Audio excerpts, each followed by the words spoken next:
how do you think we heal trauma if we don't have the resources to go to therapy or do workshops or whatever it may be? Even if we do have resources, we don't have the Right. courage to put ourselves out there. How do we start to heal trauma within our body? Excellent question. So we did a whole project for Audible Original called Take Control. That was all about, the thesis was this: any area of your life that you're stuck, I am willing to bet everything I have that you have a trauma pattern from your past that you've never healed. You got a boss that is abusive, guarantee you this has to do with a trauma pattern from your past. You can't succeed in the areas you want. You can't lose the weight. There's some pattern from your past. So the first thing is recognizing that you actually experienced trauma. And I am a huge proponent, as so many people are, of widening the definition, because I think up until about 5 years ago, most of us thought that trauma just meant, okay, you were in active duty, or you were in a huge accident or incident that was highly traumatic, or you survived some sort of physical, sexual, whatever abuse. Trauma is just about any kind of experience that you witness or you absorb that has your nervous system light up on edge and start warning you. So if you've ever had, you could have a critical parent and you just brace for them. You could have a parent that drinks like crazy and you brace at 5 o'clock because you know they're coming home. You could have been abandoned by a parent, or have a parent that was mentally ill, or have a parent that was so on your ass because they wanted you to be a pro football player. And so you were constantly on edge. It's when your nervous system fires up to a state of alert that now gets programmed into your body as a response. There's a reason why so many couples at 5 o'clock at night start bickering. And it has to do with the fact that at 5 o'clock is typically when a lot of parents 20 years ago were coming home from work. And that's when the arguing would start. And so what happens when you witness that or you feel it is, as a kid, you're now in a state where you're on edge. Wow. I see you rocking in your chair. Wow, that's crazy. Well, I mean, I just remember, it's funny. There's a lot of good things that usually happen to our childhood, but we just seem to remember a lot of the bad stuff. And it's because it's, you know why, right? Because the trauma, just like in your nervous system, I guess. And also your mind is wired in a way to prioritize the negative, because your mind defaults to negative. So you got to build up the programming to positive. Exactly. This isn't just woo-woo. This is actually science, people. I know. So I remember, the memories of the past. I always have to remind myself of all the positive stuff that, my parents did all the time and what they were going through and giving them grace and all these different things.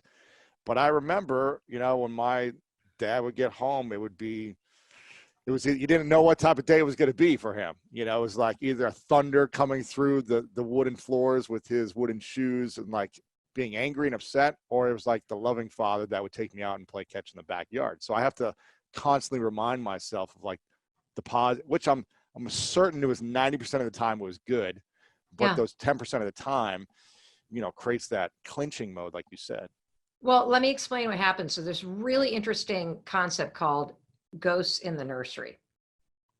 And so trauma patterns get automated because they're not experienced in your brain, they're felt in your nervous system.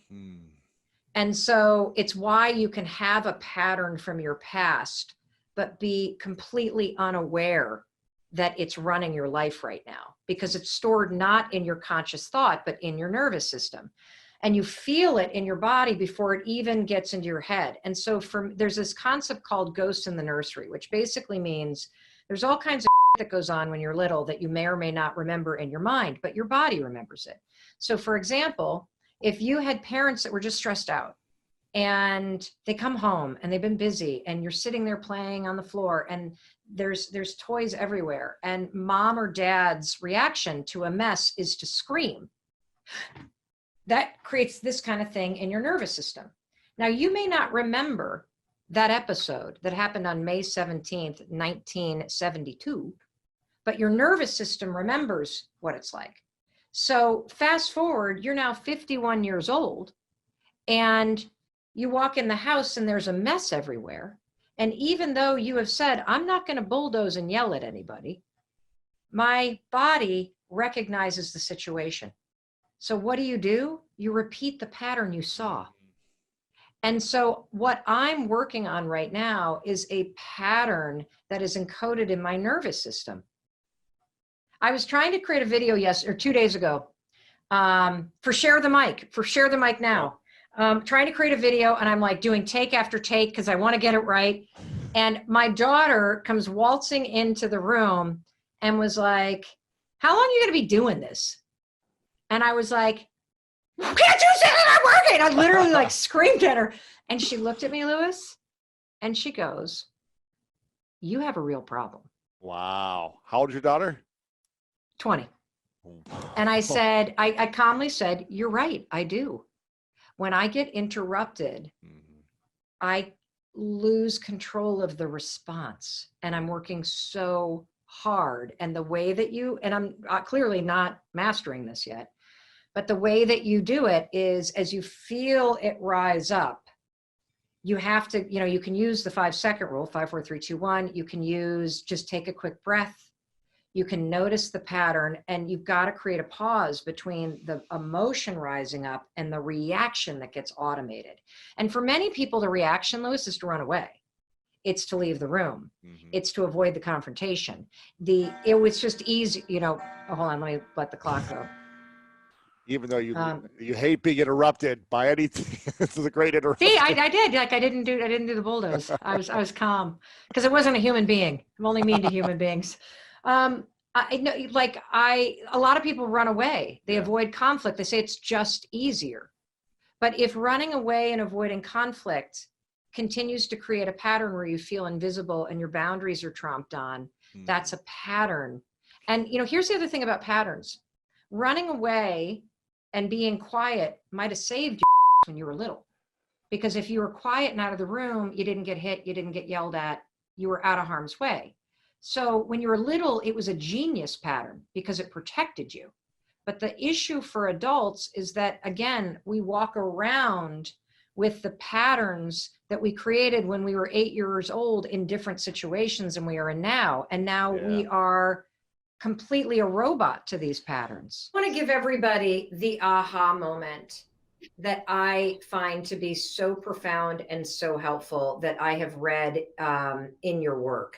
And that is when you have shared that the reason why you can go to therapy or you can watch Dr. Nicole and I on this live stream and go like, bing, oh, cool, I can try that. I can do this. I can do that. The reason why it's so hard to implement behavior change has to do with the part of the brain that you're using when you are watching a video like this or reading a book that's a self-help book or listening to a podcast or you're in a therapy session where you're calm and you're present and you're intellectual versus what's going to happen when you walk into the kitchen and you see that everybody in your family has made lunch and made nothing for you and left a mess for you to clean up, and you lose your fucking mind, even though you promised you were going to practice self-healing. Yeah. Can you explain to everybody the two different modes of the brain, the one you use to learn shit and the one you're actually dealing with when it comes to changing conditioning and trauma patterns and all the shit that we all have, regardless of what we've experienced in life? Yeah. So the reason why we're stuck is housed in a part of our brain called the subconscious. I talk about it so often now because this might sound really surprising to a lot of listeners, but in my 7-8 year program that I was in, and in the additional training that I did in psychology, I knew that the subconscious existed, but never once was this really explored and talked about and understood as going to be something that in the clinical room we're working with.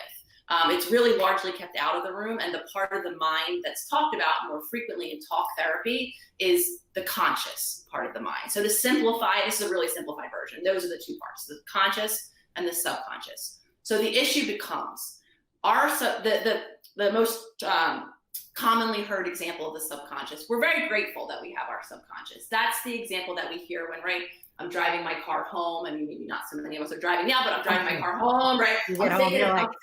I'm thinking about like, what I have to do when I get home, maybe. And thankfully I'm alive at home, putting my key in the door, and I don't remember shit about my ride home. How did I get home? Quite literally, your subconscious drove you home. So we love our subconscious, because if we had to consciously attend to everything and remember how to do everything that goes along with being human each and every day, we would be completely debilitated. By the way, let me just say something for everybody. The reason why your bones feel heavy and you feel like you have taken the SAT 4 times every day and you want to go to sleep at 5 o'clock right now in the middle of this quarantine and this global crisis is because you can't rely on your subconscious to go to the store. You got to be hyper vigilant. Yes. So you're using the part of the mind that you're normally not using all day, which is why you're fucking exhausted. Yeah. And that's very, I love that you pointed that out, because calorically it benefits we have to remind ourselves that our brain is an actual organ. It lives in a physiological body. Hormones affect it, our imbalance is affected. So it is an entity, and it takes it needs calories to run. And that's the reality of it too. Our brain prefers to run on subconscious autopilot, we like to call it, because it takes less calories. So the issue becomes, though, our subconscious, when we're born, remember, we're born physically and emotionally and spiritually, if you will, dependent on these caregivers. We quite literally cannot care for ourselves. That's the way humans are born. When we're born, our brains are actually shifting their brainwave patterns. So to really simplify it, for the first several years of our life, our brains are in a sponge mode. They're in theta wave state, it's called, which essentially just means that we're taking the world in. This might sound silly, but this is what we're doing. And we're learning how to human, right? We're learning how to be about the world, what these bodies do, how to take care of them. We have feelings. That's really complicated for humans. We're learning about our emotional, our energetic world. If you're a believer that we have a spiritual or soul-based entity, as I do, right? We're learning about all this. So we're taking it in, we're wide-eyed. That's why babies look wide-eyed. And we're coming up with, I call them programs, because I think the computer analogy is the best analogy, right? Beliefs, the programs are everything. Mel, from our habits, we are very habitual as humans, right? The things we do, a lot of times we do the same things we were modeled or taught to do by those around us. This involves self-care. How do we care for our physical bodies?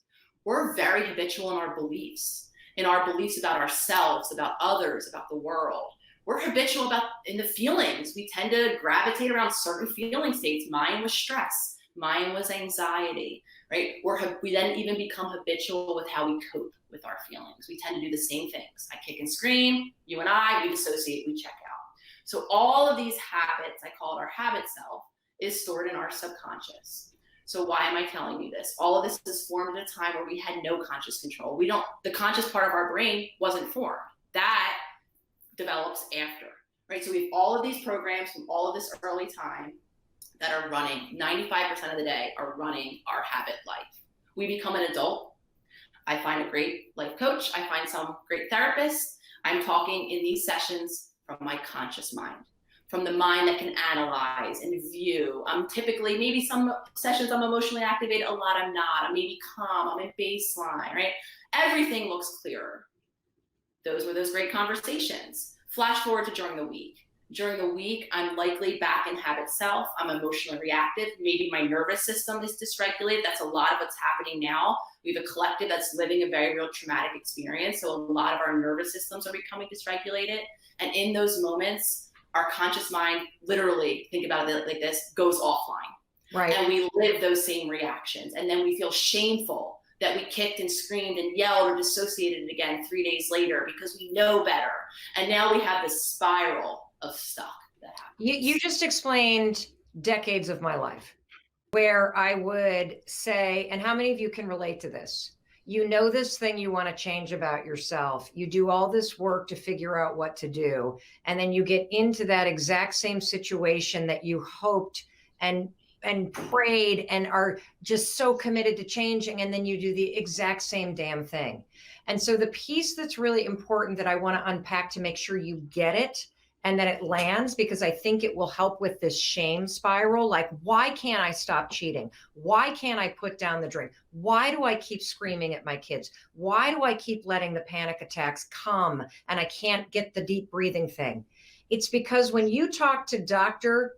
Nicole And a lot of you are asking, who the hell, how do I find her? The Holistic Psychologist is her Instagram handle. Just get there and follow her. If you are thinking or talking about what you need to do, what part of the brain are you using, Dr. Nicole? The conscious part of the brain. The conscious part of your brain. But then you go out into your life and you are subject literally to all of the conditioning. I call them patterns. You can call them programming. They're all hardwired in your nervous system. So before your conscious brain can even get control of your ass, your nervous system and the subconscious part of your brain is like, I recognize this situation. This is where I'm trained to scream. And you suddenly find yourself screaming at everybody when you had promised yourself today you would try to hold it together. And then, of course, you beat yourself up. And this is why you're stuck. It's because we're trying to change with the conscious part, but it's our nervous system that's in control. Am I getting this right? 100%. And even more to piggyback on this and really hammer this home, our nervous system actually does operate below awareness. It is scanning our environment to keep the organism that is us safe, to house, the organism that is us, to keep this physical body alive outside of our awareness. So that removes us even further from control. Meaning, if that's what happens, if I'm walking down a street and it's dark, right, my nervous system might be starting to activate myself. If I get that hair on the top of my back of my neck standing up, right? So what did that? I might not consciously be even noting anything's amiss, but my nervous system is online and is sensing whether it's energetically a shift or whatever it is. So I really want to hammer that home, because especially with those of us, and I believe most of us share a version of trauma. Yep. I'm a believer in beyond the big T that most of us kind of have historically designated as the traumatic experiences. I believe most humans have suffered a traumatic experience. So when that's the case, this is why I highlight this, our nervous system is going to call the shots. It's going to, especially with the climate now, throw us into that fear-based, likely is what's happening for a lot of listeners, reaction. And we actually do lack control, because that's hovering so beneath the surface that it's going to call our shots before our conscious mind can even have a chance. What are the 3 fundamental needs that every child has? And what happens to you as a child if these 3 fundamental needs are not met? Yeah, absolutely. So this is where I introduce this more expanded definition, because I believe that not having the fundamental needs of being seen, being heard, and given the space, I think is the best way to word it, to be authentically expressed, to be acknowledged as a different, authentic being than everyone else around you, because that's what we all are. We are all different and unique. Those are our needs: to be seen, to be heard, and to be authentically expressed. And can when you they're not unpack those just a little bit more? So what does it mean to be seen? What does it mean to be heard? And what does it mean to be given the space as a child to be authentically expressed? Let's unpack each one of those, and then talk about how, if you don't get one of those met by your caregiver, how it creates trauma in your nervous system. Yeah, absolutely. So again, we are, as I see it, we have physical bodies, we have emotional bodies, and we have spiritual bodies.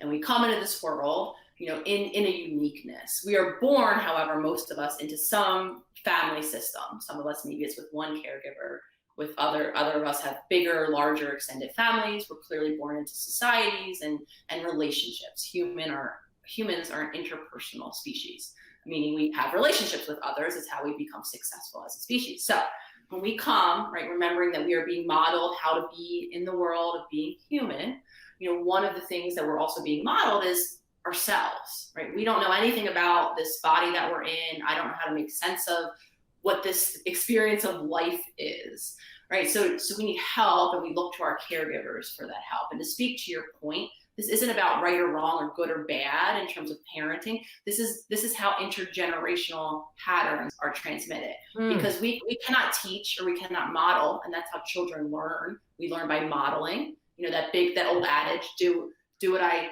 say, not as I do. Actually, right? It's quite opposite. Children are actually going to be watching what you do, even if you say in contradiction to that, right? So all of this is happening. We're navigating life. We're learning about ourselves. And when we are not, so if we don't have a parent who got modeled self-care behaviors, or who came to understand who they are emotionally, energetically, and spiritually, because they were not given the tools to do that, chances are they're not going to be able to provide you with that. Right. Oftentimes what happens too, very well intentioned, sometimes a caregiver will have had a painful childhood experience, and to overcompensate will decide, I will never have my child experience this, and will actually now, best intentioned, engage in some overcompensatory modeling of conditioned behaviors that also aren't helpful. So short of it is, right, if you don't have a parent who's not only teaching you how to care for your unique physical body, which means you have different needs, nutritional needs, you like different things, your body does well with different levels of sleep than other people, right? If you don't have a parent that's helping you to be seen in that way, to explore, right, your physical needs, you're probably not going to know how to connect with your body and listen to your body's needs. Similar with emotions, right? We don't understand emotions. They're big, they're overwhelming, like I was saying earlier. If you don't have a parent, right, that can sit down and help you explore your emotions when you're having them, from the sensations that the child is having in their body to then giving that a name, right? That's how we communicate with emotions. I feel mad. Then exploring with the child how they feel better when they feel mad. Because this is, again, where we're unique, the authentic piece. To be seen in her as a unique, now energetic being.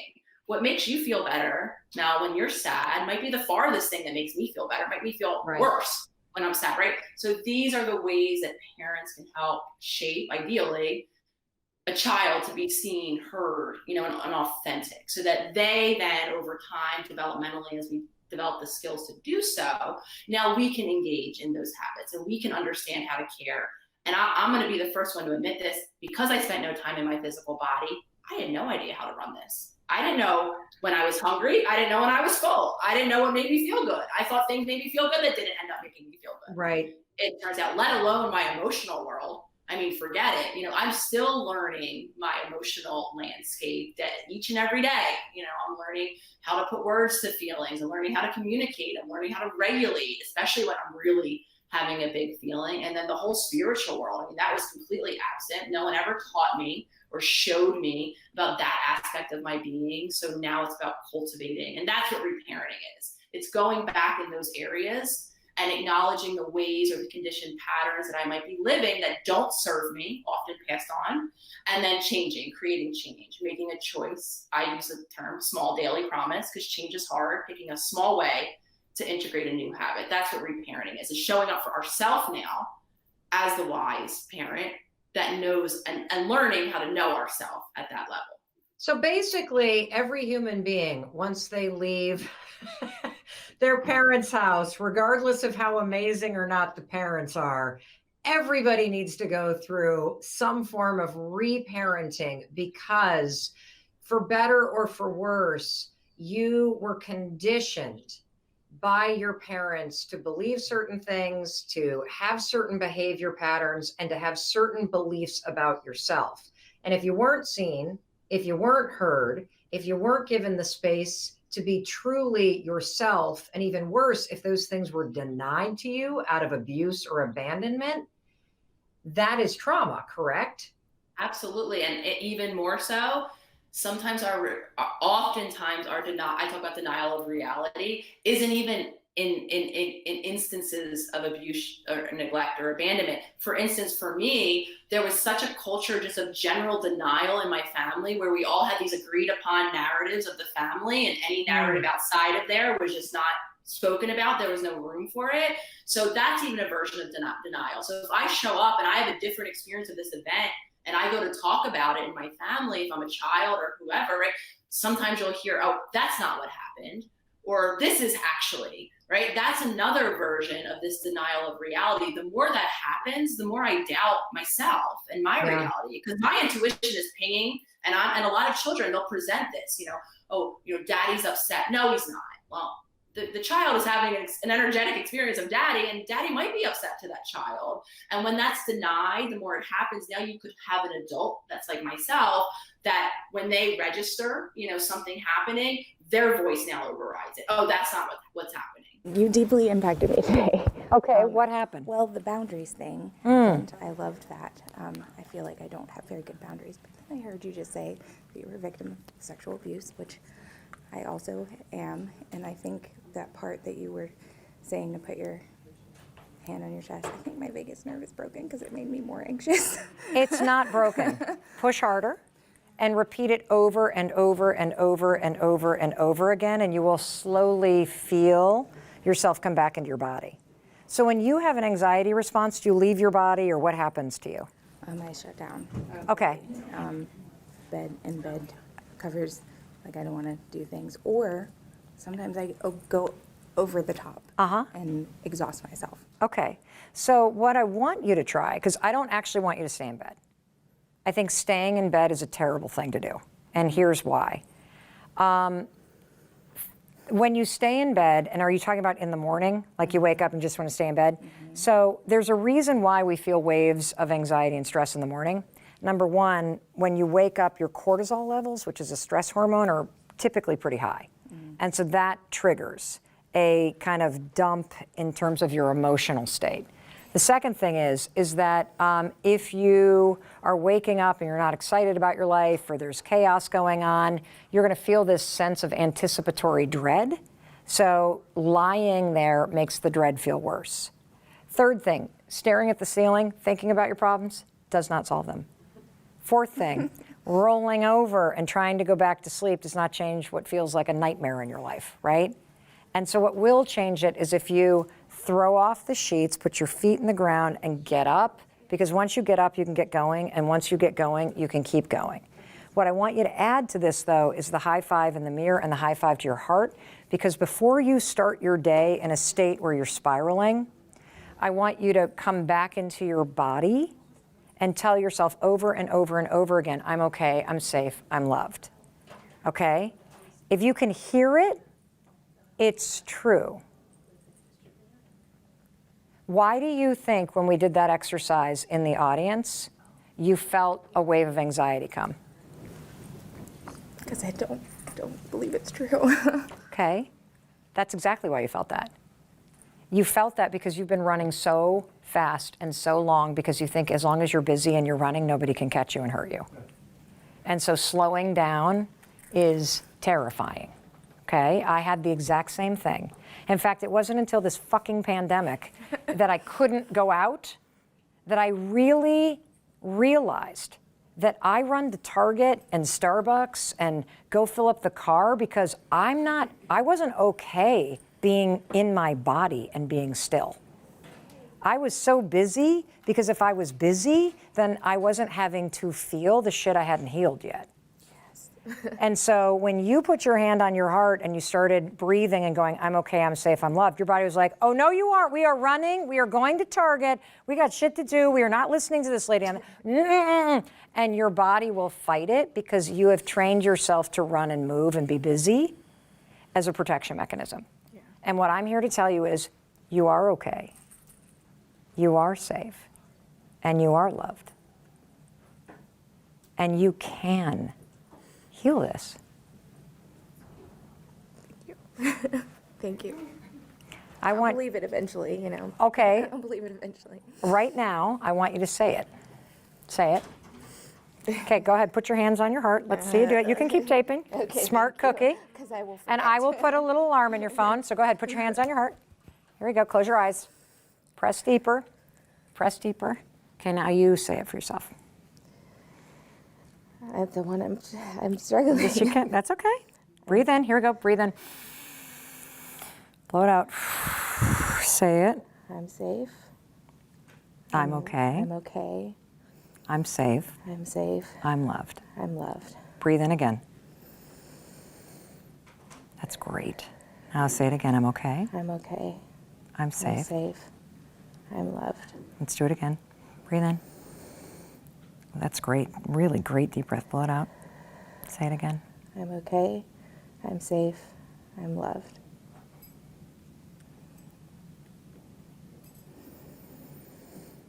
I'm okay. I'm safe. I'm loved. Kind of weird, isn't it? It's super weird. What do you feel?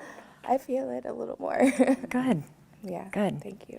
Because there are moments when, there's all kinds of stuff going around you. And what you need to know is that no matter what's going around you, you always have you. And you can bring yourself back into your body. You can bring yourself back home. You can settle yourself in this moment. And if you can tune out the noise and come right back in here and feel yourself literally flip the switch and find some power, then you can take a deep breath and face whatever's coming. You don't have to run anymore. Thank you. Thank you. I'm talking to myself too. Okay, good. Thank you so much. So inspiring. You're so I want inspired. to be like you one day. You are like me one day. You're running from your fears, you're anxious, you're doing your best, you're reminding yourself every day, you get triggered by shit. This is what my life looks like. Yeah. Okay. Just because I am creating these tools doesn't mean I'm not using them every day. Yeah. I want you to understand that nervous system repair is your ability to switch between the two nervous systems that you have. That's right, you have two nervous systems. You have a parasympathetic nervous system and you have a sympathetic nervous system. And when you're happy, safe, when the lights are flowing the way they need to, when the dimmers work, when the alarm's off, that is your parasympathetic nervous system. That's the one we want to flip on, okay? That's the nervous system that allows you to relax. It allows you to tap into your confidence. It allows you to focus. It allows you to do your best work. It allows you to let in love and experience joy. I love, love, love the parasympathetic nervous system. Now, the other nervous system is the one that we need to deal with, and that's the sympathetic nervous system, which is a really weird name because sympathetic is what researchers call the fight or flight nervous system. Sympathetic is the alarm bell. It's the part of the nervous system that got turned on during traumatic situations. It got turned on as you were experiencing discrimination or poverty or teasing or abandonment or any of the various things that we've talked about that could trigger a traumatic experience. And here's the thing. If that sympathetic nervous system gets flipped on, it can get stuck there. And what you have to repair is you've got to repair it by turning it off when you get triggered. I am telling you that part of the reason why we're having a hard time reclaiming our confidence and our focus and our presence and our contentment in this world today is because we are all in a state where our fight or flight or fawn or freeze nervous system is still on. And we're going to turn it off today. And here's how we're going to do it. Because you've got this wiring, right? Running through your body, just like electricity runs through the walls of a house. And the electricity is always there. Nervous system and the wiring's always there. But in order to turn the lights on and off, you flip a switch. And there is a switch inside you. This is so cool. I wish they taught this to kids in school. This should be human being 101. When they hand a baby in a car seat to parents, they should also give them a little pamphlet about the vagus nerve, because we all need to know this. This is a game changer. The vagus nerve is a treasure in your body. And for free, you can learn how to use it to soothe yourself, to gain your confidence, to flip between being on edge and being calm. And you want to be calm, because when you're calm, you can make better decisions. When you're calm, you're present in your life. When you're calm and confident and safe and secure in your body, you're a better leader. You're better with your family. Like, this is the heart of everything. Because if you're running around like I used to run around, feeling on edge and dysregulated and easily triggered, this is a nervous system issue. That's what this is. This is your nervous system revved up. This is you living on edge as if something's wrong. This is like, you know, when you get a text and you immediately feel like you've done something wrong. And then you rewrite the text 15 times and you throw an emoji so nobody's mad at you. You want to know why you do that? Your nervous system. You're on edge. Everything's a threat. Everything makes you triggered. And so when I got serious about this, I discovered the vagus nerve. And the vagus nerve is our secret to changing this. It is a light switch that helps you turn the light on or off. And I believe that in some way, your life or the last 3 years or the uncertainty that you have come through or the issues in your life that you have survived have left the light switch on. Your nervous system is in a state of alert. That annoying light bulb is blinking in the background, and it's time to turn it off. And so we're going to turn it off using the vagus nerve. The vagus nerve runs from your seat all the way through your body, through every major organ, through your vocal cords, and all the way up to the top of your head. And the technical term, when you flip the switch, is you're, quote, toning the vagus nerve. That's what researchers and neuroscientists say. I just say, let's just flip the switch. Let's just use the vagus nerve. And there's lots of ways that you can do this. So the vagus nerve, when you hum, when you sing, I think one of the reasons why so many of us love singing, whether you're singing in a religious ceremony or you're singing with friends or you're singing in the car as you're driving, you don't realize this, but in addition to just music's awesome, is that when you are singing, you are flipping the switch on the vagus nerve in your vocal cords. Another way that you can flip the switch is high-fiving your heart. So we wrote about this in the High Five Habit. You just take your hands, and let's do this together right now. We're going to put our hands right in the center of our chest. Put one hand right on top of the other. Okay? And then we're going to take a breath together. Here we go.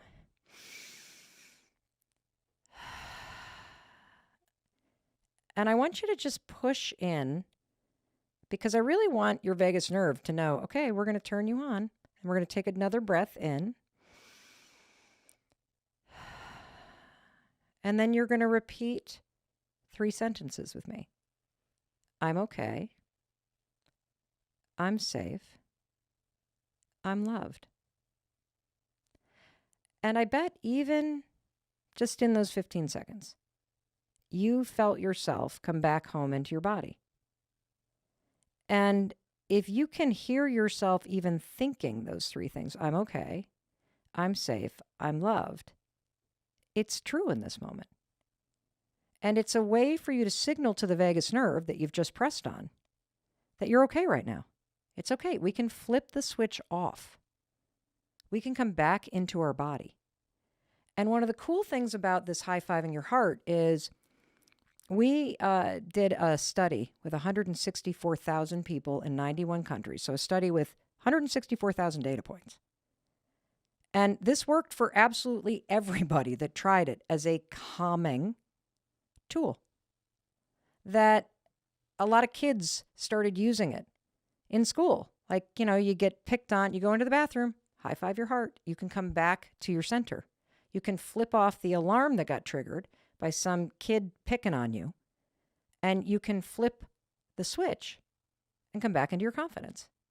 People at work, you do a presentation and everybody stares at you like you got 4 heads and nobody says good job and you get triggered.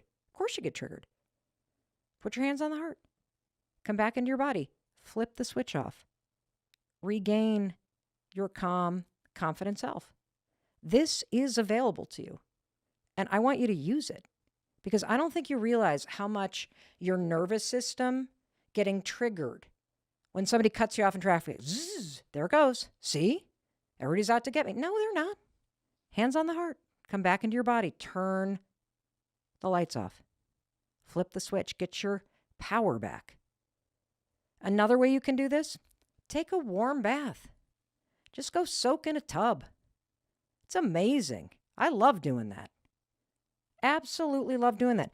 And another way that you can do this, you see this all over the internet. Cold exposure therapy. Now, I have a tub that I climb into. I hate it. Absolutely hate it. But this has been transformational because when you put yourself in a situation, whether you're jumping into a lake or you're sitting in a cold bathtub or whatever, standing in a cold shower, just end your shower with 30 seconds of cold water. It sucks. And what you're doing is you're exposing your body to a situation where your nervous system turns on. The lights go on, baby, when you climb into 34-degree water. and it freaks out. And then you calm yourself down by breathing. And you are training yourself that even in situations where I get triggered, even in situations that are awful, like 34-degree water that I'm sitting in, I have the power to flip this switch and calm my ass down, breathe through it, and know that I'm going to be okay. That's a freaking superpower. And I know what you're thinking. You're like, are you shitting me, Mel Robbins?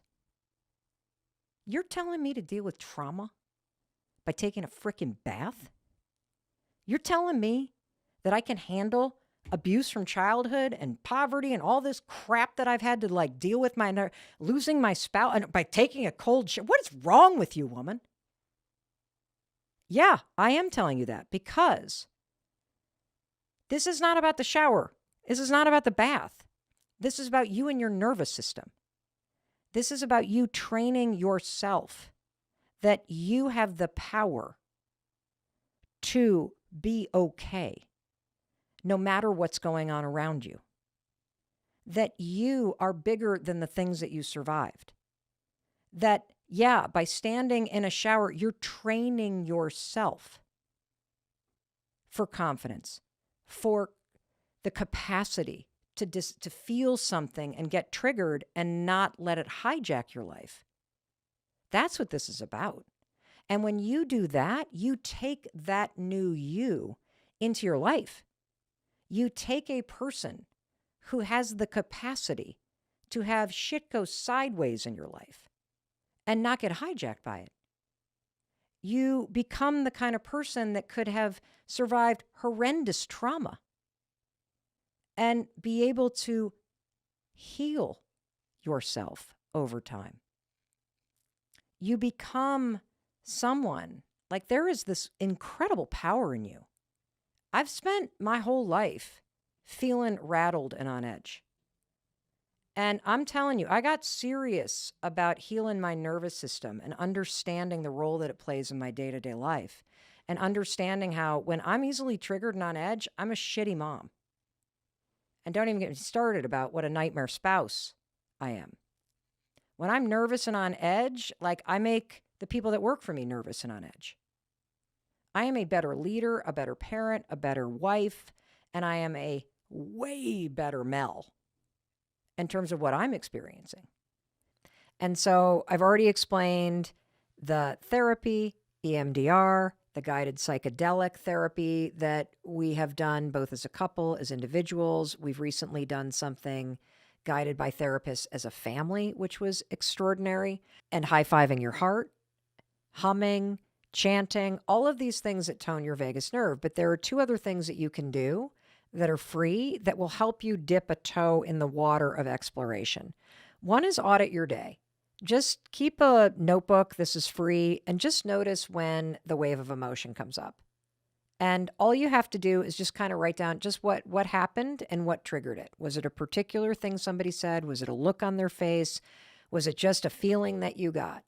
And just become curious about it. Not like, oh, something's wrong, but just like, oh, interesting. I wonder where that faulty switch is. I wonder where that little nick is. Where's that little mouse that chewed on something that's making that's a blinking light. That's all that is. So get curious about it.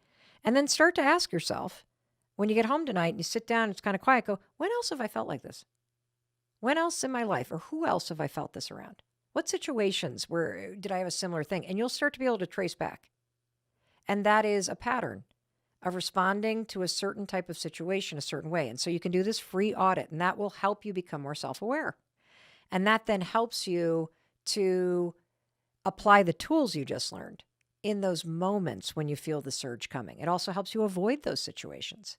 It helps you talk to somebody about those situations. And one other thing that you can do is journaling is an incredible way to either start or end your day and start to forge not only new neural pathways, but new stories and new awareness around these things. And so one prompt that you can use that we've talked about is, how can I make this easy?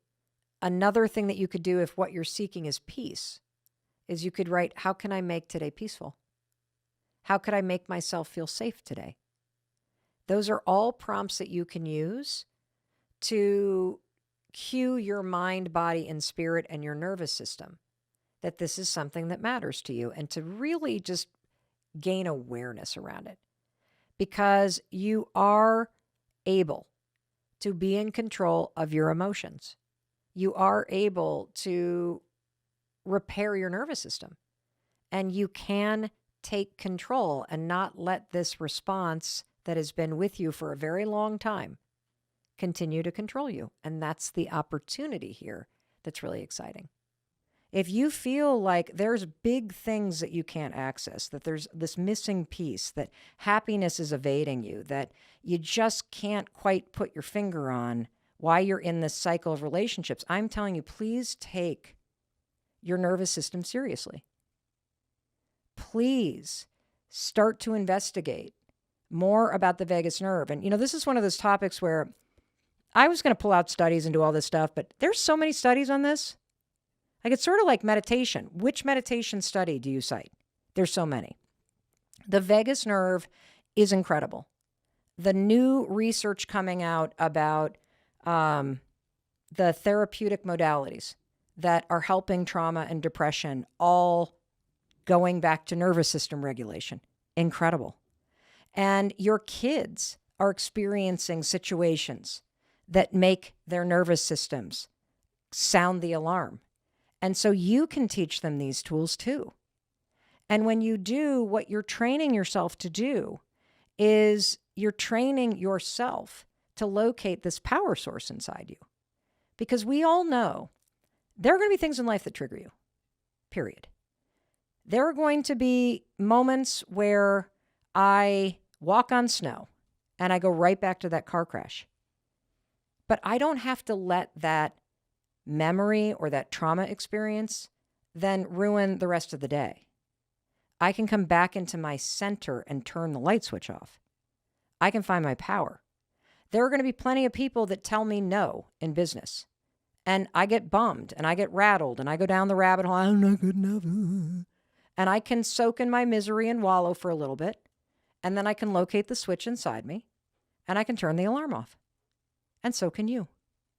And when you do, you will discover that not only is there a whole different world out there waiting for you, but there's a whole different you waiting inside of you that will allow you to experience happiness and presence at a capacity that you can't imagine. Like, if you've ever gotten a puppy or a kitten, or you've ever had a baby, or you've ever fallen in love, these experiences make you realize you have a capacity for love that's greater than you realized. And doing the work to locate the vagus nerve and flip the switch on and off and settle my nervous system from disruption and dysregulation and on-edgeness to calm, cool okayness, it's been the single biggest change I've ever made in terms of the impact that it's had on the quality of my day-to-day life. And so we're going to do a shitload of shows on this. And I'm going to introduce you to all kinds of things you can do over time. We are just getting started on this, but I think that particularly this time of year, whenever it is that you're listening to this, as you're thinking about ways to be happier and healthier, this is a huge component of it. And so please locate that switch and start flipping it off. And you'll be shocked. I mean, it's just awesome. What are the steps? Like, how do you begin? Like, I think a lot of people can relate to the cracking, because as you were telling the story of 2016, like, I can't, for me, I have been saying for 2 years, I can't handle one more thing. Like, I can't keep operating like this. I can't. So how does somebody recognize, number one, that there is that cracking? And number two, what is the next best couple things just to get started? Because obviously it's a long, slow, deep healing journey. It is. It's a long, slow, deep healing journey. But what one of my readers said to me today in an interview. She said, I feel like Happy Days will take 5 to 10 years off of your therapy because with the direction and the awareness and the understanding, it actually just fast forwards things for people because it takes away all of the time that you need to figure it out, and then you can go deeper. But first steps for how do you know you're cracking into something? And this doesn't necessarily mean that you are remembering something that you dissociated from, but that you're accepting something that you've been running from. One is to accept that we're all running. Two, it's to start to notice some of the behavioral patterns, triggers, and the ways that you respond to them. So at first we can kind of begin to take an inventory of like the responses, right? The extreme ways that we react. So are you turning to drugs and alcohol? Are you overworking? Are you burning yourself out? Are you feeling extreme gastrointestinal issues? Are you having insomnia? Are you having a lot of physical conditions that you can't get a diagnosis for? Are you having extreme anxiety? Are you struggling to, not rage out of nowhere? Well, one of your theses is that I love, because it's very hopeful and it's true, is that there is you talk about the self with the capital S, and that there is a returning to that is desired by all of us. And in many ways, for me, this book felt not as much about trauma as it did about spirituality, because you can list all those negative things, but the flip side of this is that there is this, as you say, calm, confident, that there is a person in a self energy inside of you that you're trying to get back to. Yeah. And the cracking is a moment when you realize that all this running that you've been doing away from that calm, compassionate, confident self is no longer working. Yeah.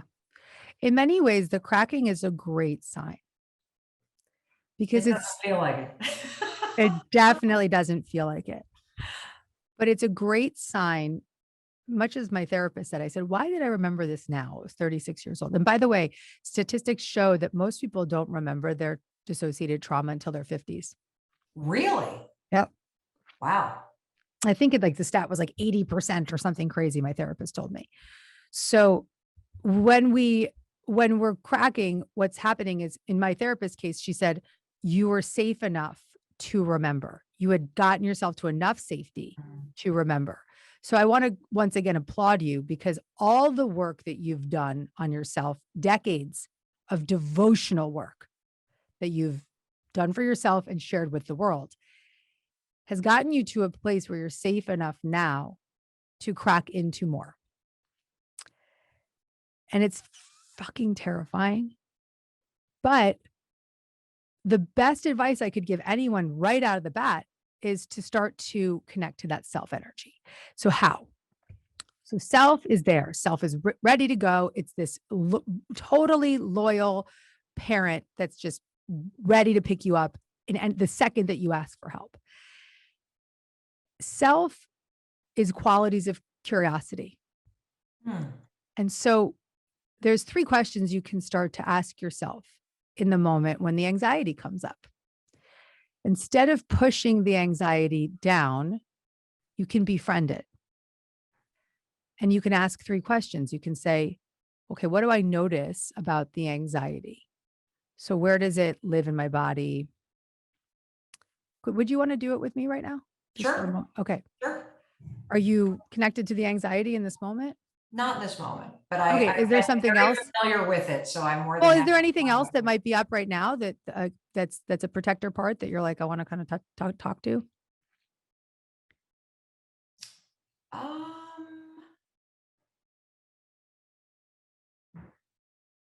It's interesting now that we're talking about it. I feel a little anxious.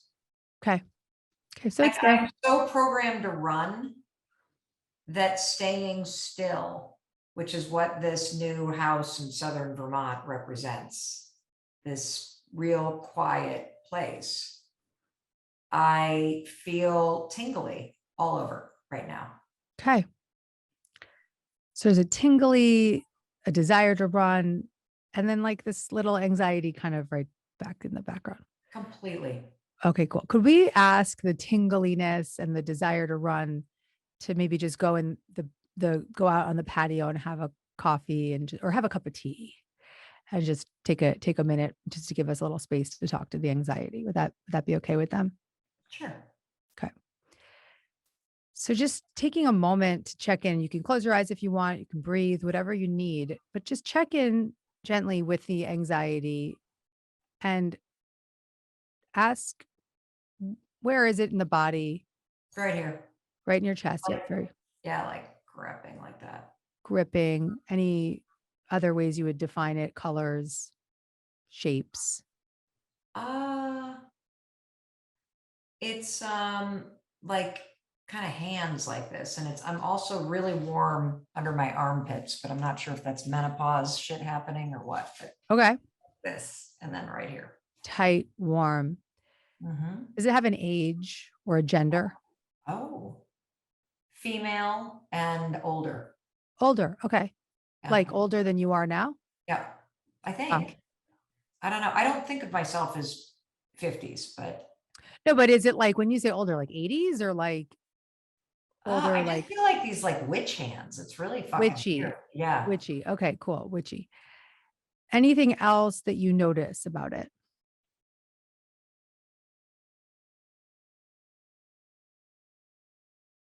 As I talk about it, it sort of like pulls back a little. Okay. What do you know about it? It's familiar. Does it have any stories or visuals that attach to it? More like the first words that came to mind is, I don't like this. I don't want to be here. Okay, that's the part that's coming in that's saying, I don't like this, I don't want to be there, is another part. It's a protector. Would that protector feel safe enough to go have some tea for a moment?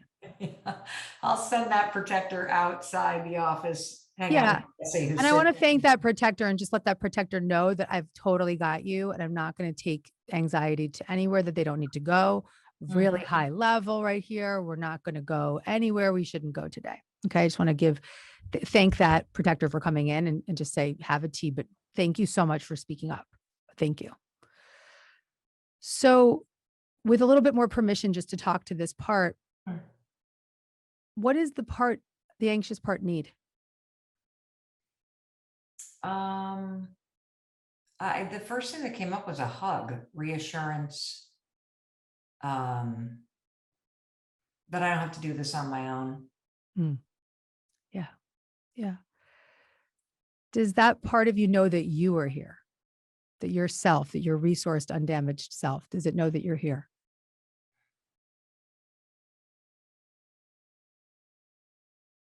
I think so.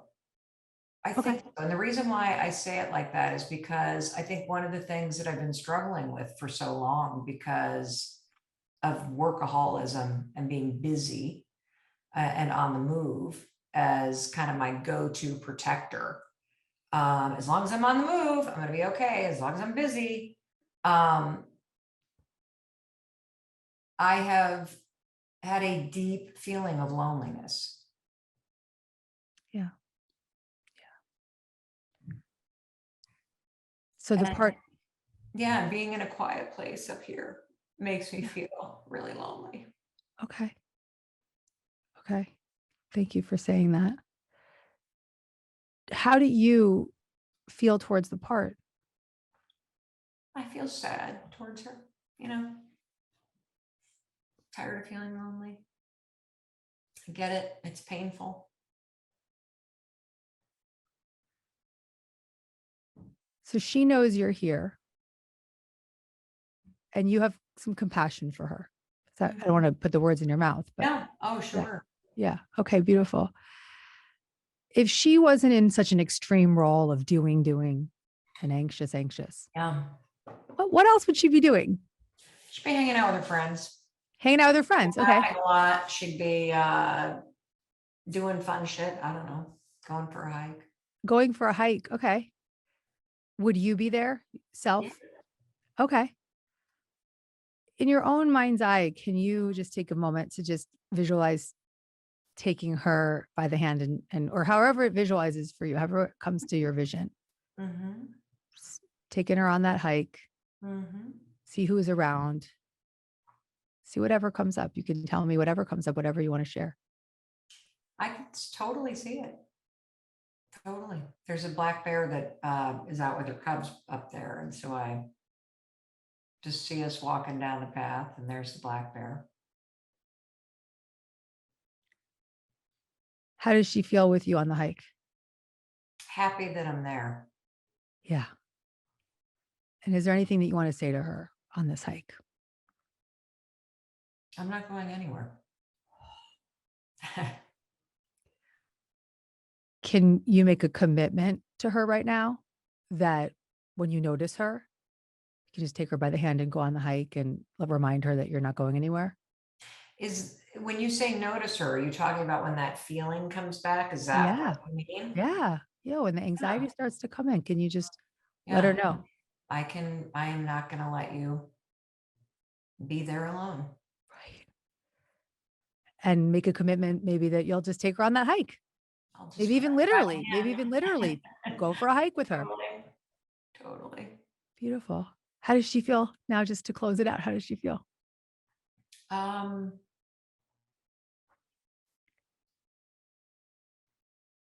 I think some of the protectors have come back in. Okay. That's okay. They're welcome back. They're welcome back, Mel, because They're like, not, and I don't want to go to hike. You know, like that's okay. That's okay. They're welcome back. I want to thank them for stepping aside for the time that they did. They did a beautiful job. They are welcome back. We can always ask them to step aside when there's some space, but right now it's okay. They can come back. You now have what you have right now, Mel, is direct access from self to the part. It's so beautiful to witness. You have direct access from your adult resourced internal parent self to the part of you that's so protective and anxious. And you've given her a full media alert that you are available to her when she needs you. Yeah. Major step forward. I want to just unpack that for everybody that's watching this and listening. And that is that here's what I got from it. When you feel the anxiety take over, take a breath, go into your body, locate where it is. Notice. Notice it. Notice it. And then you had me visualize the color or the gender or the shape of it. That's getting to know. What do I know about it? Mm-hmm. What do I know about it? And then you asked me if I had other experiences where I had felt the same thing. Was that the next thing that happened? We go into what does it need? What does it need? What does it need? And I said a hug. Usually what you'll hear when you ask Yeah. parts what they need, they'll say, I need to play. I need a hug. I need to be creative. It's always the stuff that we want as a kid.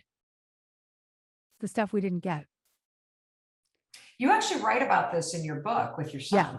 The 4 S's. What are they? Yeah. So this IFS is broken down in chapter 7, which is called Love Every Part. And then there's another chapter called Reparenting Yourself, where I had this massive aha moment that all the parenting advice that I was getting from Dan Siegel and all the beautiful psychologists out there that do therapy for children was so profound when working and co-creating with my son. And I thought to myself, well, nobody ever did this for me. And instead of being pissed about that, I said, wait a second, I can do that for me. I can give myself that hug. I can use the 4 S's, as Dan says, to be seen, safe, soothed, and secure. I can create that environment for myself internally. that was a big change for me. That was a big turning point.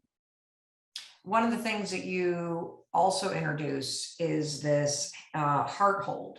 So can you Yes. walk everybody through that? Because I think that is a way that you can provide those things to yourself. Yes, absolutely. And it's actually something I really want to recommend to you right now, because when I was cracking, this hold was something that really, really helped me on a moment to moment basis. So placing your hand on your heart and your other hand on your belly, and just notice which hand is most natural to your heart. For me, it's the right.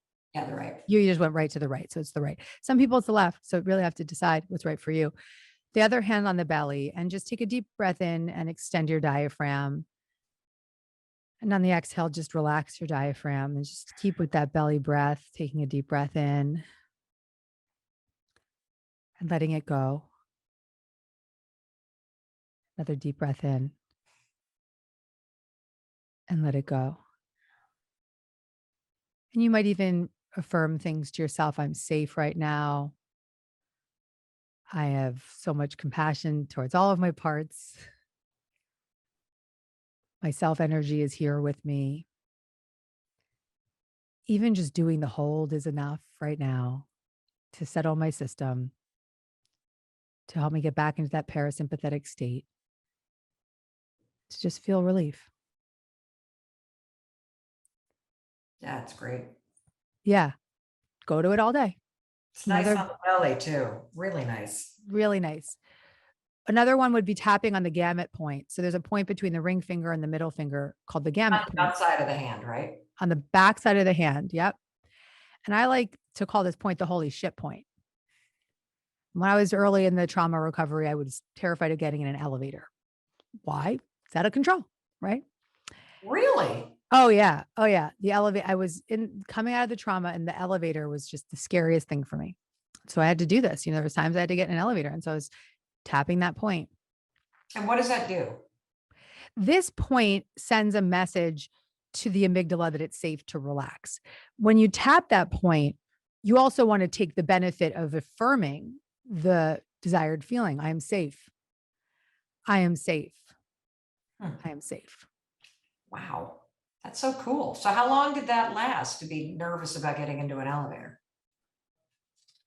A few months. I did a lot of EMDR, which I write about in the book, eye movement sensitization and reprocessing. Yep. Really beneficial. Could be great when you're in a crisis. And by the way, offline, I have a person for you. Oh, I'm already doing it. Good. Yes, you're right. It is extremely helpful. Gives you it gives you a settled sense of safety and helps you reprocess even the minor things in the moment. And the stuff that we just did, the body work, that's based on somatic experiencing, which is a body-based trauma therapy. And so as you can see, there's a through line between all the therapies that I chose. And that is, I believe that they're all very therapeutic yet spiritual practices. So let's talk about that. Yeah. Because I found your book and your work, especially as it's evolved, to be really profound in the spiritual connection to mental health, to healing. And so how would you describe that? The therapies that I was drawn to, I know my guide spirit, God led me to them because they were going to resonate with me most. And the reason I believe that they have such strong spiritual undertones is IFS, connect to self. So for years, I was teaching A Course in Miracles. So we have the ego and we have our higher self, and our higher self can dissolve the ego through the experience of forgiveness. Protector parts, self energy, self can dissolve through compassion, forgiveness, courage, creativity. It's all the same thing, just a different way of accessing it. The EMDR I loved so deeply because it allowed me to work with the subconscious and to not have to recall big things, but just allow. I fell deeply, madly in love with somatic experiencing because it let my body do the work, which is a very spiritual experience. And it got me out of the storyline and into the body. And I believe that the people who founded, particularly knowing some of them, I think that they're very spiritual people, though they may not be able to admit that in their clinical environments. But there's such a through line. And I also just believe that God gives us what we can handle, but also what we resonate with. Well, can we connect the dots between what you just said about God giving you not only what you can handle, but what you resonate with, and the fact that you are somebody that people around the world come to for learning how to manifest? Right. And talk to me and us, anybody who's watching, about the connection between manifesting and this cracking open, that you are attracting something that you need when Yeah. you go down this journey. Well, what I'm really proud of is that my books on manifesting aren't really manifesting light. They're deep books, like Super Attractor, Manifest a Life Beyond Your Wildest Dreams. Okay, I hooked you in, but now I get you to work. And these books, The Universe Has Your Back, these are books on how to manifest, but they're books on how to undo the blocks to the presence of that super attractor power that we all have. Yes. And so the more we crack open to. Amma said that, and Amma, the hugging saint, she said that when an eggshell cracks from the outside, it's broken.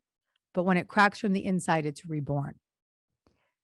So that cracking is rebirthing into the truth of who you are, the self within you, the super attractor power within you.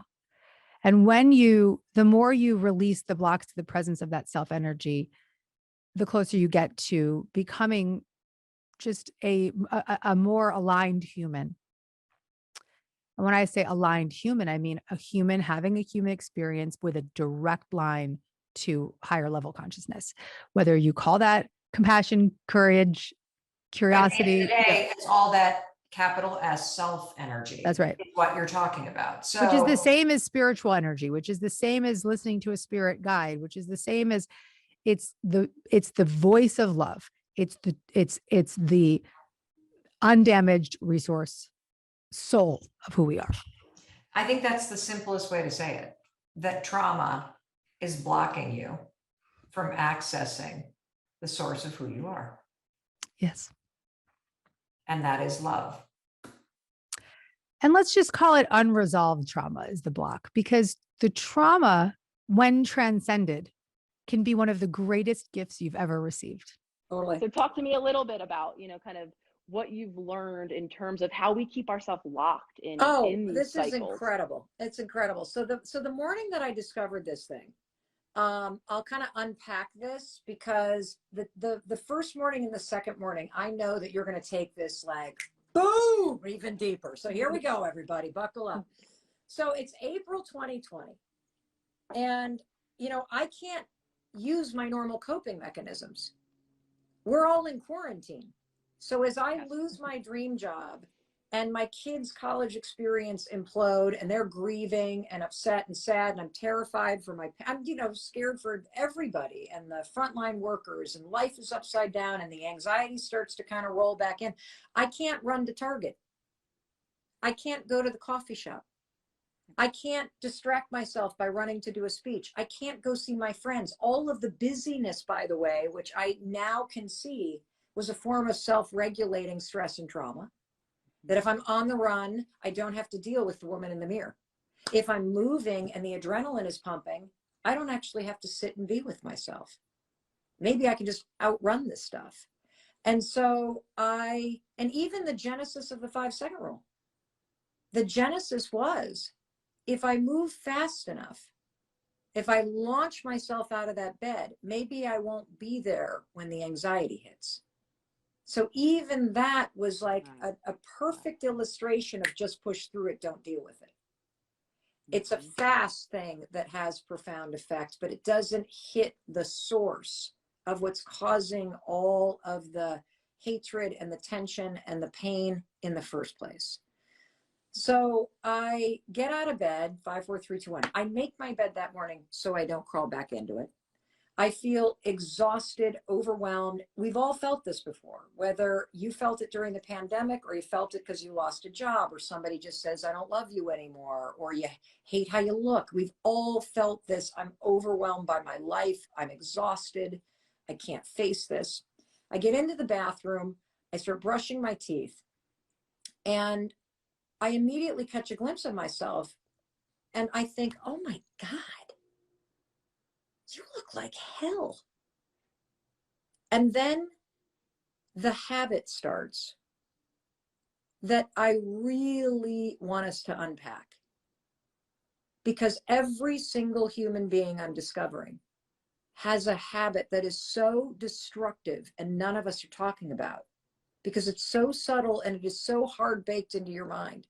And it's this: every morning in the bathroom mirror, you either ignore yourself, which is a form of rejection, or you pick yourself apart and see all the things you need to fix or what you don't like.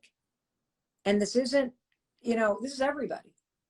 50% of people are uncomfortable or will not look at themselves in the mirror. I'll admit, I raised my hand. Took me a very long time to really, truly, and there's still discomfort there of looking at myself. And I used to tell myself, well, it's okay. I know how I feel in my body, and that's my marker. I feel good today, and that's all I need. I don't need to look at that mirror. Not really understanding that I was in that active avoidance. Something felt very intimate, very vulnerable. Before I even got to then the criticism of myself, it just was for me pure avoidance. I didn't really care. I mean, I would need mirrors if I maybe put some makeup on. And outside of that, me and mirrors, I didn't have a relationship with them at all. Not knowing, again, I told myself the story of why I believed I wasn't looking at them until I dove down and unpacked it and understood that there was a discomfort there and still, like I said, remains for me. Well, same for me. So I start picking myself apart. I feel my energy going down. And the interesting thing, as I felt myself just getting so defeated, why'd you get up late? You haven't texted Nicole back. The dog's not walked. Like, I'm just like dragging, and all the research around emotional contagion. So do I. That this emotion and negative space is going to impact your productivity. Like, we know all this, but it's a habit. I've been doing this for 4 decades is how long I've been doing this as part of my morning routine. And so if you had walked in the bathroom that morning, I would have spun on a dime. I'd have been like, Nicole, I know this is terrible.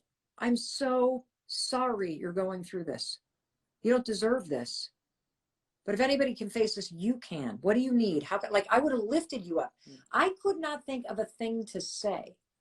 And here's the thing, I wouldn't have even believed it because it didn't match how I was feeling.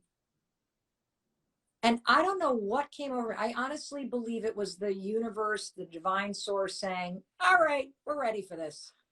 Because it is so cheesy on its face. I'm literally in my underwear, alone with the dog at my feet, literally having the dark night of the soul. And I lift my hand to my tired reflection because the woman in the mirror needed a high five. And in that moment, lightning didn't strike. It wasn't like the heavens opened and, purple light came in and, whoa, that's not what happened. As you know, too, like you kind of have this awakening and then it's like, now what? No, but I felt this like shift, and I can explain the science. It's crazy. I felt this shift and the energy wasn't lovely. The energy was more like, oh, come on. I laugh. Oh, Mel, come on. It's not, get out there. You're safe, you're fine. Like I kind of shoved myself. I didn't even think, I didn't say it. It was a shift. But Nicole, holy cow, the second morning, this is when my healing took a quantum leap. Like I can't even wait till you guys hear this. Like I cannot wait for everybody to experience this. I wake up, same overwhelm, same just defeated, down, tired, anxious, stressed, alone. And I 5, 4, 3, 2, 1, get out of bed. I make the bed. I start walking to the bathroom. And I realize I am feeling something I don't think I'd ever felt in my entire adult life. And it was this. You know how when you're about to walk into a cafe and you're going to see somebody you just love, you like them so much, you're about to walk in. What do you feel? I mean, anything from, excitement to even that warm love, I think that you are expecting to go and receive in that moment. Yeah. I actually felt that about seeing myself. How powerful. I had never felt that as an adult. I'd been excited to see an outfit or what my hair looked like, but I had never felt that sense of joy or excitement about seeing the human being, Mel Robbins. The being, right? Because I'm thinking too, I'm like, I just went down a trip of what have I felt excited about? And if I were to categorize, it was the stuff I was doing, I would say, or or even an event. It didn't have to even be an accomplishment. As I began to heal, as I began to shift a little less into I have to achieve things, it would just still be an exciting experience I had planned coming up. And I'm having a really hard time having consistent or frequent memories of just me being enough. And for me, if I map it on back into childhood, one of my major copings too was that doing, was shifting from, right, a little girl self-expressing in whatever way to there were things that it was very clear I was good at very early on. And so for me, that shift into doing, and then the excitement, the warm feelings, even the loving connection, I could even go as far to say that my doingness, my achievements, my like how I was in the world, actually for me for a long time was a point of connections for me in my family relationships, in my friendships. How can I serve you? How can I show up for you? Friend, partner, whomever. And so for me, it's hard to think of moments where I felt enough, excited, warm about me without action, uncloaked, just raw in a mirror. Yeah, I can totally relate to that. And it goes back to something you said earlier. You also tend to get a lot of positive, emotion and praise when you're achieving those things. At least I did too. And I think that's why I chased it so much. I had fused the doing with being lovable, the achieving with being worthy. And so as I walk into the bathroom that second morning and the sort of profound nature of what was unfolding started to hit me, I have this second epiphany as I'm brushing my teeth. And that is this. Every morning, there are two people in the bathroom. There's you, and there's a human being in the mirror who needs you. They are trying so hard. They are waiting for you to wake up and to realize that they're there. They need your encouragement. They need your support. They need your love. They are so tired of you picking them apart and thinking about all the things that are going wrong.